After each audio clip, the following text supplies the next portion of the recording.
Welcome back to Capital Conversations. I'm Marty Owings, and I'm pleased to be joined tonight by our special guest, Mitch Berg. He's a conservative radio host on AM 1280 The Patriot, heard every Saturday 1 to 3. That's correct. We call it the NARN. Northern Alliance Radio Network. That's it. And also, Mitch hosts a blog, shotinthedark.info. Correct. Well, which you can go and see him blog about all things political and really outstanding occasional music takes on music. Well, thank you very much. Yeah, you're pretty apolitical when it comes to music. Like, if you like it, you don't care about the guy's ideology. Well, you're yeah. always talking up Springsteen. Well, that's true. And of course, I did do a 14-part series making a case that Bruce Springsteen is, in fact, America's best conservative songwriter. Yeah, I know you did that. I direct the viewer back to that series. Yeah. Well, I'm sure he appreciated that if he read it.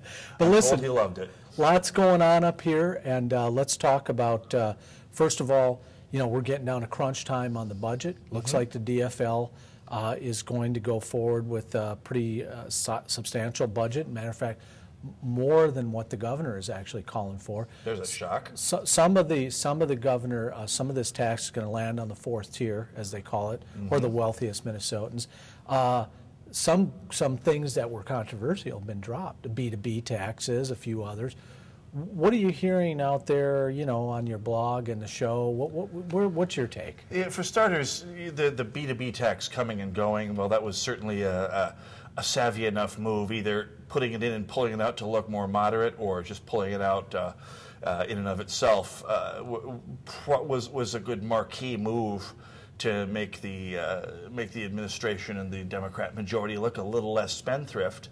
But I think you get that because business is already terribly unhappy with the way the tax situation is in this state. I was listening to your previous guest talking about the tax situation for businesses in Minnesota. We already have a very heavily taxed business community here in the state of Minnesota, and I hear from businesses that they're thinking about, if not pulling up and moving, expanding elsewhere, especially here in the Twin Cities, because while we have a lot of Fortune 500 companies, fact is this is a great place to have a corporate headquarters.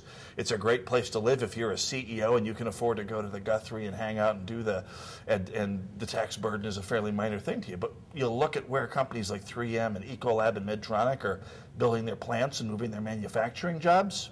It isn't here. Yeah, I mean, they're looking for more skilled labor is what I think Senator Schmidt was arguing. They're looking, highly educated, technical workforce, Define skilled labor. I mean, are we talking about engineers? Yeah, it's a place where you draw engineers. Are we talking about CNC machinists and production line chemical technicians? They're not building jobs for those people here in Minnesota as a general rule. And as we continue forward with some of the other taxes that are coming from the state and the federal level, for example, the medical device tax, you're going to see fewer and fewer of those jobs. I mean, I've got friends at Medtronic who say that they've been farming out jobs to overseas and to lower overhead states for quite some time now in anticipation of the moves in this latest session, as well as over the past several years, just dealing with our overly high taxes to begin with. I mean, ask yourself, when was the last time 3M or Ecolab or any of the other significant manufacturing companies in Minnesota actually built a new plant, a new significant manufacturing plant? Not manufacturing, just headquarter buildings, high-paying, headquarter buildings, corporate jobs. Right, 'cause it's a great place. It's a great place to be a CEO or an upper-level manager or a middle manager. I mean, it's a great place for that, and yet they don't. And yet, but isn't this taking place across the board in the United States? Jobs going elsewhere, unless you're in a state with really low labor costs, say Mississippi, Alabama, some southern states. Well, they're people and they need jobs too. I mean, if you're a blue-collar worker in Alabama or Texas, where most of the jobs over the last 5 years were created in this country, I mean, they're people too. You got North and South Dakota booming right now with the oil stuff up there. Oh yeah, no, they can't find enough people to work in North Dakota right now, and people say, oh, they had an oil boom. Well, so did Louisiana once upon a time, and look at their situation. I mean, having a responsible conservative government goes a long way in making sure that boom doesn't turn into a bust pronto. Well, let's talk about some of the things going on. It sounds like Republicans are going to push this civil unions bill. Bipartisan legislation to establish civil unions. Is that a sideways attack at what they think the Democrats are going to do with the marriage thing, same-sex marriage? No, perish the thought, Marty. The Republicans would never Sideways try and attack the Democrats. Go at an angle? Well, this is something that I think the Republicans are smart to do, given that they're in the minority. Yeah. They have to find wedges to pick away at Well, that's the what I was Democrats' looking majority. for. Yeah, well, your yes. analysis on that. Oh, you didn't want sarcasm? No, Sorry. well, no, it's fine. But I mean, that's always welcome as well. Well, good. But, no, seriously though, it's a wedge. Like the gun issue, it was a useful wedge to chip away at the Democrats' majority, to bog them down. It happens to be a bill that has a support for an awful lot of conservatives, myself included. I mean, I have reasons to oppose gay marriage, but I've always supported civil unions and have had some fascinating arguments about the subject with people on both sides of me. Yeah, actually. I think I've actually seen you alone during some conversations with conservatives on the other side of this issue. Oh, yeah. You're not drawing a hard line the way I've seen some other conservatives. Well, I mean, there's a case to be made. I mean, I don't want to go into the nitty-gritty of this issue necessarily, but there's a libertarian conservative case to be made that everyone should have the same contractual rights if they choose to enter into that sort of contract. On the other hand, you can't have it both ways if you're being intellectually honest about it, right? Well, you want to be a libertarian, you can't say, well, we should get involved in this social engineering issue or whatever. Well, and a lot of us libertarian conservatives think the government should be out of the business of bestowing marriage benefits from the ground up. I mean, there shouldn't be tax benefits. That's what I'm saying, yeah. Exactly, and that would be the best of all worlds for most of us. And in fact, the response that you get from an awful lot of single-sex marriage activists sort of betray the idea that that's really what it's all about. So what about this business group that's launched this anti-tax campaign? Minnesota business leaders, have come out and said, some in this group, against the spending proposals from Dayton and the legislature. Who's behind it, and what's it all about? Marty, I'm going to take my years of experience watching this stuff and suggest it's businesses. Well, I'm just saying, it's a coalition of groups called United for Jobs, and they're airing some ads. Charlie Weaver is the executive director of the business partnership. Yeah, so he got some conservatives in there, right? Yeah, got some conservatives, got some business people. I mean, business Sure, people, fair enough. if you listen to the mainstream media in the Twin Cities, which largely toes the line that Alita Messenger has them toe, I should say. Yeah. You'd think that business people are all perfectly fine with things that as they are here. That business people, provided they can make their tea times and get good tickets to the Guthrie, they're perfectly fine keeping their headquarters here, and they don't care to create more jobs here in Minnesota. Well, the fact is, you're painting a wonderful picture. Well, it's a reality. With the top hats and the cigars and. Well, that's the caricaturish picture, and yet you have an awful lot of businesses who would like to have the economies that are involved with having more of their business closer to their headquarters and be able to centralize things more. And I mean, Target, Best Buy, a fair number of Twin Cities companies supported Tom Emmer, for example, under the guise of a different nonprofit political action group in 2010 for exactly this reason, because they saw Mark Dayton and the Democrats are basically completely run amok with spending lust. Let me ask you this. am okay with spending lust. About spending lust. No, let's talk about what's managed to sneak its way back in, but lawmaker pay raises. They get their first boost since the 1990s, actually. It's been a long time since they voted themselves a pay raise. Nobody wants to be in the majority when it happens, and yet I've seen them angry about it, but then they don't turn it down. I think is the most interesting thing about this current bill is not so much that they're voting themselves a pay raise, because they do that periodically. I mean, it's been a while in Minnesota. 99, yeah. Although what I think is interesting is the fact that this particular bill, I believe it's Senator Pappas's bill, also takes away that whole opprobrium of being in the majority bit, because it also pegs the salary of the legislators to the governor, and the salary of the governor is pegged to the cost of living. So they're going to get automatic raises from now on, and no one has to worry about actually having to explain it to their constituents. Sly move. Yeah, that's an interesting one. By the way, speaking of not getting pay raises, let's talk the about legislature of the most successful state in our immediate part of the world, North Dakota, guess when they got their last pay raise?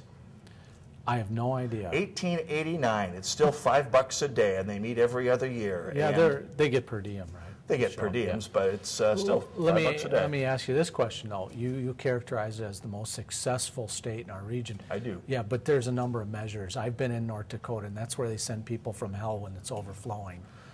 Oh, my, aren't we I a know bunch it's of your urban home state. chauvinists here? No, I just driven through that place, man. It's frickin' like- dough. I had to slow down. Long piano. No, it was bad driving in that place, man. So I'll Middle of wash my winter. hands before I appear on your show again, Mr. Urban Sophisticate. Well, I'm just saying, I'm not a hipster, but man, North Dakota was bad. What do we got for Mr. Berg?